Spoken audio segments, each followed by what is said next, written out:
Film की शुरुआत होती है एक बहुत ही हाई सिक्योरिटी जेल से, जहां सिक्योरिटी इतनी टाइट है कि वहां से भागना लगभग नामुमकिन माना जाता है।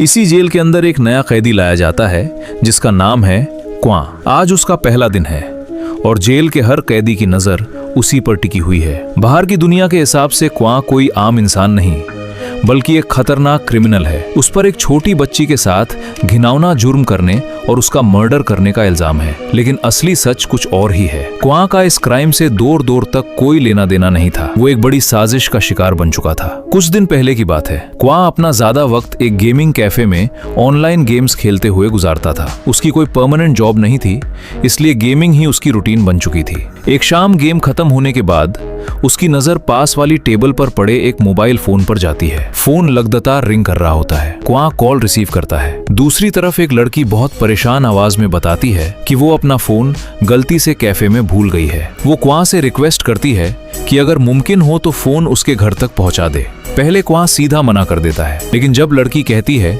कि बदले में वो उसे $300 देगी तो क्वां हैरान रह जाता है। इतनी बड़ी अमाउंट देखकर वो मान जाता है और फोन लेकर दिए गए एड्रेस की तरफ निकल पड़ता है। थोड़ी देर बाद वो उस घर के बाहर पहुंचता है। गेट पहले से खुला होता है। अंदर से शावर चलने की आवाज आ रही होती है। क्वां बाहर से ही आवाज लगाता है कि वो फोन लेकर आ गया है।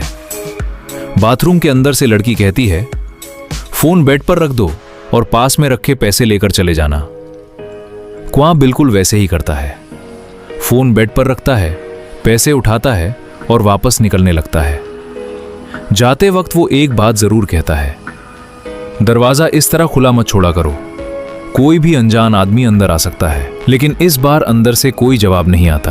क्वां इसे नॉर्मल समझकर घर लौट जाता है और आराम से सो जाता है। उसे बिल्कुल अंदाजा नहीं होता कि उस रात के बाद उसकी पूरी जिंदगी बदलने वाली है। अगली सुबह अचानक पुलिस उसके घर पर रेड करती है। दरवाजा तोड़कर अंदर घुस जाती है और बिना कुछ समझाए उसे गिरफ्तार कर लेती है। क्वां कुछ समझ ही नहीं पाता। पुलिस बताती है कि जिस लड़की को वो कल रात फोन देने गया था उसका मर्डर हो चुका है। ये सुनते ही क्वां के पैरों तले जमीन खिसक जाती है। शौक तब और बढ़ जाता है जब पुलिस उसके हाथों पर खून के निशान दिखाती है। मर्डर वेपन भी उसके कमरे से रिकवर होता है। सिर्फ इतना ही नहीं, क्राइम सीन पर उसके फिंगरप्रिंट्स मिल चुके होते हैं। ऐसा लग रहा था जैसे किसी ने बहुत ही प्लानिंग के साथ उसके खिलाफ पूरा जाल बिछाया हो। कुछ ही घंटों में ये खबर पूरे देश में फैल जाती है। मीडिया उसे दरिंदा और किलर बताने लगती है। लोग सड़कों पर उतर आते हैं और उसके लिए सख्त से सख्त सजा की डिमांड करते हैं। जब क्वां की मां को ये सब पता चलता है तो वो रोते हुए सीधा पुलिस स्टेशन पहुंचती है, लेकिन पुलिस उन्हें अपने बेटे से मिलने तक नहीं देती। मजबूर होकर वो सड़कों पर लोगों से गुहार लगाती हैं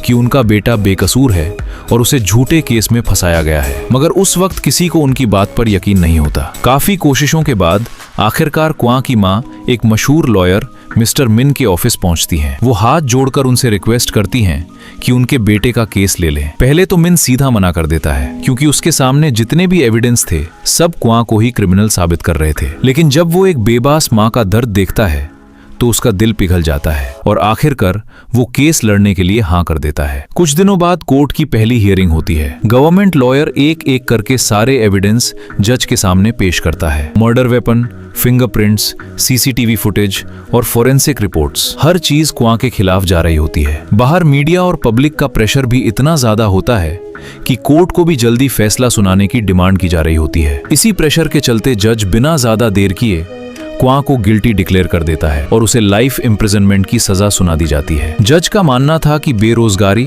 और दिन भर वायलेंट वीडियो गेम्स खेलने की वजह से क्वां मेंटली अनस्टेबल हो चुका था और इसी हालत में उसने इतना खौफनाक जुर्म अंजाम दिया। फैसला सुनते ही क्वां की दुनिया बिल्कुल टूट जाती है। थोड़ी ही देर बाद उसे उसी डेंजरस हाई सिक्योरिटी जेल में भेज दिया जाता है जहां से कहानी की शुरुआत हुई थी। जैसे ही क्वां जेल के अंदर कदम रखता है, उससे महसूस हो जाता है कि यहाँ जिंदा रहना ही सबसे बड़ा चैलेंज होगा। हर तरफ खतरनाक कैदी बैठे होते हैं जो उसे अजीब नजरों से देख रहे होते हैं। अगली सुबह जब सारे प्रिजनर्स ग्राउंड में जमा होते हैं, तब जेल का सबसे पावरफुल गैंग लीडर पॉल पहली बार क्वान को नोटिस करता है। सिर्फ एक इशारा मिलते ही उसके आदमी क्वान को पकड़कर उसके सामने घसीट लाते हैं। दूर खड़े गार्ड सब कुछ देख रहे होते हैं, लेकिन कोई बीच में नहीं आता। सबको पता था कि जेल के अंदर पॉल का इतना इन्फ्लुएंस है कि उसके खिलाफ आवाज उठाना किसी गार्ड के बस की बात नहीं थी। पॉल जैसे ही क्वान को मारने के लिए हाथ उठाता है, सबको लगता है कि क्वान चुपचाप पिट जाएगा, लेकिन इस बार सबकी सोच गलत साबित होती है। क्वान बिना डरे सीधा एक जबरदस्त पंच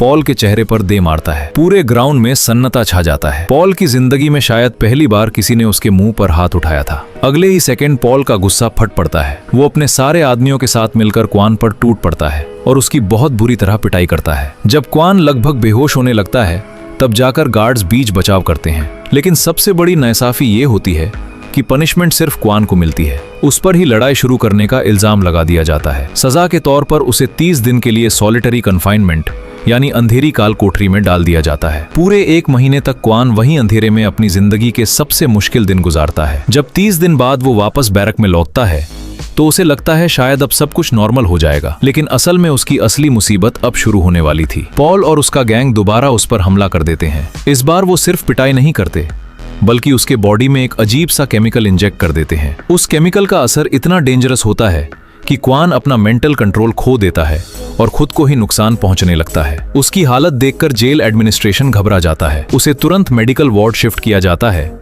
जहां कई दिनों तक उसका ट्रीटमेंट चलता रहता है। कुछ दिन बाद उसकी माँ लॉयर मिन के साथ उससे हॉस्पिटल में मिलने आती हैं। अपने बेटे की ये हालत देखकर माँ की आंखों से आंसू रुकते ही नहीं। वो उसका हाथ पकड़कर कहती हैं, हिम्मत मत हारना बेटा, मुझे यकीन है तू बेकसूर है, मैं तुझे इस नरक से जरूर बाहर निकालूंगी। ये अल्फाज क्वान के अंदर दोबारा जीने की उम्मीद पैदा कर देते हैं। उसी पल वो अपने दिल में कसम खा लेता है, चाहे कितनी भी मुश्किलें क्यों ना आए, अब वो अपनी बेगुनाही साबित करके ही रहेगा। हॉस्पिटल से वापस आने के बाद क्वान काफी बदल चुका होता है। एक दिन जेल का ही एक पुराना कैदी उसके पास आता है और बताता है कि जेल में सब जानते हैं क्वान बेकसूर है। पॉल सिर्फ इसलिए उसे बार बार टारगेट करता है क्योंकि वो उसका जवाब नहीं देता।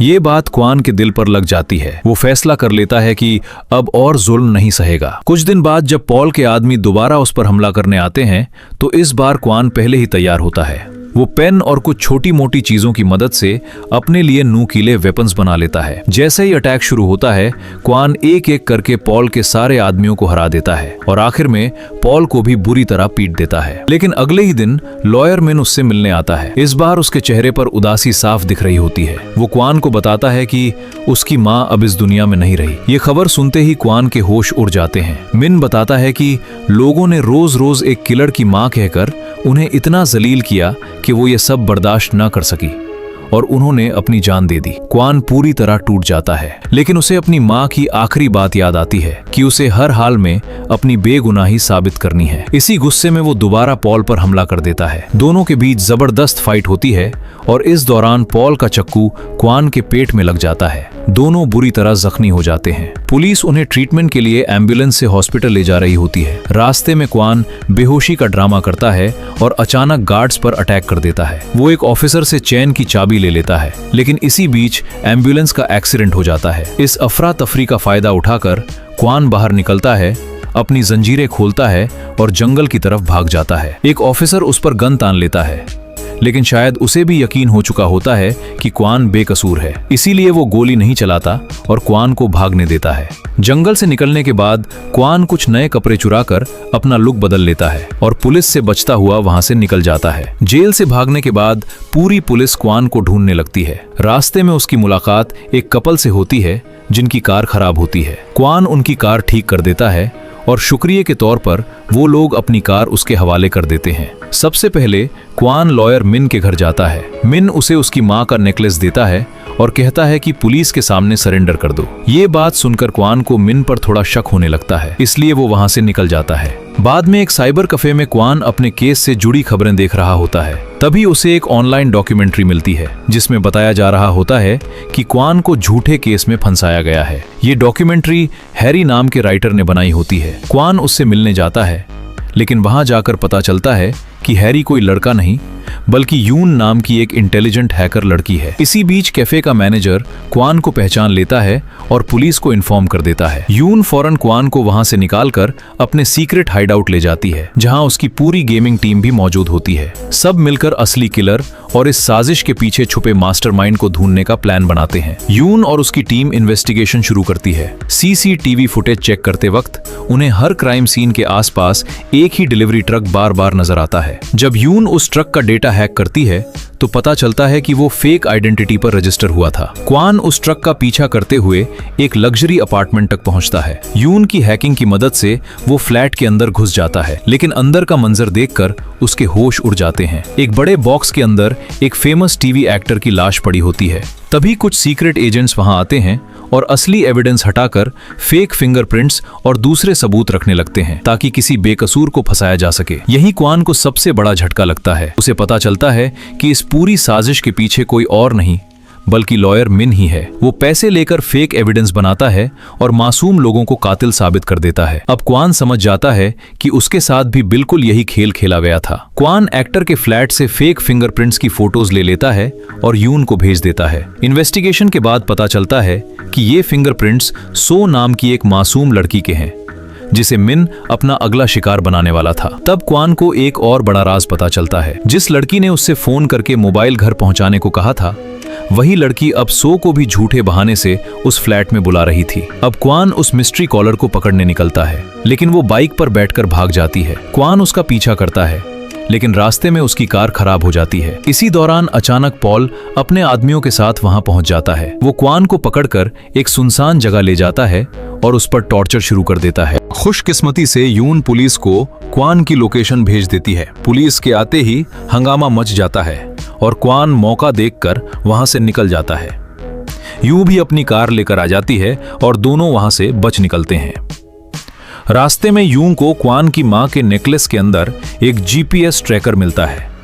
तब दोनों को समझ आ जाता है कि मिन उनकी हर मूवमेंट पर नजर रख रहा था। मजबूरन क्वान अपनी मां की आखिरी निशान भी फेंक देता है। यून अपनी टीम के साथ ब्रोन्स की मदद से मिन की बिल्डिंग स्कैन करती है। उन्हें पता चलता है कि बिल्डिंग के अंदर एक सीक्रेट रूम है जहां पावरफुल कंप्यूटर्स और लोगों का कॉन्फिडेंशियल डेटा छुपाया गया है। दूसरी तरफ क्वान चुपके से एक्टर के फ्लैट में दोबारा जाकर फेक एविडेंस हटा देता है और उसकी जगह मिन के असली सैंपल्स रख देता है। जब मिन को इसका पता चलता है तो वो घबरा जाता है और अपनी टीम को नया क्राइम सीन तैयार करने का ऑर्डर देता है। इसी बीच क्वान एक और चाल चलता है। वो असली किलर यानी बिजनेसमैन शू की बेटी को हॉस्पिटल से उठाकर उसी नए क्राइम सीन पर छोड़ देता है। सुबह पुलिस वहां पहुंचती है और शू की बेटी को वहीं से अरेस्ट कर लेती है। ये खबर पूरे देश में फैल जाती है और मिन की पूरी प्लानिंग हिल जाती है। इसके बाद क्वान सीधा मिन को कॉल करता है और कहता है कि अब उसका असली चेहरा सबके सामने आने वाला है। लेकिन मिन डरने के बजाय हंसने लगता है क्योंकि उससे लगता है कि अभी भी गेम उसके कंट्रोल में है। फोन कॉल के बाद मिन अपने ऑफिस में जाता है, लेकिन वहां अपनी सेक्रेटरी की लाश देखकर उसके होश उड़ जाते हैं। वो तुरंत अपने सीक्रेट बेसमेंट की तरफ भागता है जहां क्वान पहले से उसका इंतजार कर रहा होता है। दोनों के बीच जबरदस्त फाइट शुरू हो जाती है। फाइट के बाद क्वान मिन का सीक्रेट कंप्यूटर ऑन करता है। उसमें उससे सिर्फ फेक क्राइम सीन्स का रिकॉर्ड ही नहीं बल्कि अपनी मां की वीडियोस भी मिलती हैं जहां वो हर जगह अपने बेटे की बेगुनाही की भीख मांग रही होती है। तब मिन सच कबूल कर लेता है कि उसी ने क्वान की मां को भी मरवा दिया था क्योंकि वो उसके लिए मुसीबत बन चुकी थी। ये सुनते ही क्वान का गुस्सा फूट पड़ता है और वो मिन की बुरी तरह पिटाई करता है। इसके बाद क्वान सारे सबूत एक पेन ड्राइव में कॉपी करने लगता है, लेकिन तभी पॉल का फोन आता है। वो बताता है कि उसने यून और उसकी पूरी गेमिंग टीम को किडनैप कर लिया है। क्वान मजबूरन सबूत वहीं छोड़कर अपने दोस्तों को बचाने निकल पड़ता है। पॉल यून के हाइडआउट पर सबको बंदी बना लेता है, लेकिन क्वान प्लानिंग के साथ वहां की बिजली बंद कर देता है और अंधेरे का फायदा उठाकर एक एक करके पॉल के सारे आदमियों को हरा देता है। आखिर में पॉल भी उसके हाथों हार जाता है और उसके सारे दोस्त बैचलर जाते हैं। अब यून और उसकी टीम सीधा नेशनल टीवी स्टेशन पहुंचती है। दूसरी तरफ मिन पहले ही न्यूज चैनल्स हैक करके क्वान को देश का सबसे बड़ा क्रिमिनल बता चुका होता है। यून ब्रॉडकास्टिंग सिस्टम हैक कर लेती है और लाइव टीवी पर मिन के सारे राज खोल देती है। पूरे देश के सामने वीडियोस चलने लगती हैं जिनमें दिखाया जाता है कि मिन पैसे लेकर फेक एविडेंस बनाता था और बेकसूर लोगों को जेल भेजता था। ये सब देखकर लोगों को समझ आ जाता है कि क्वान और उसकी मां के साथ कितनी बड़ी नाइंसाफी हुई थी। उधर क्वान खुद पुलिस के सामने सरेंडर कर देता है। जब सच सबके सामने आ जाता है तो पुलिस मिन को भी गिरफ्तार कर लेती है। कोर्ट क्वान और उसके दोस्तों को पूरी तरह बेकसूर करार दे देता है, जबकि मिन को उसके जुर्मों की सजा मिलती है। फिल्म के आखिरी सीन में मिन दोबारा जेल के अंदर दिखाई देता है जहां उसके सामने पॉल बैठा होता है। पॉल गुस्से से मिन को घूर रहा होता है क्योंकि उसी की वजह से वो दोबारा जेल पहुंच गया था। यहीं पर फिल्म खत्म हो जाती है।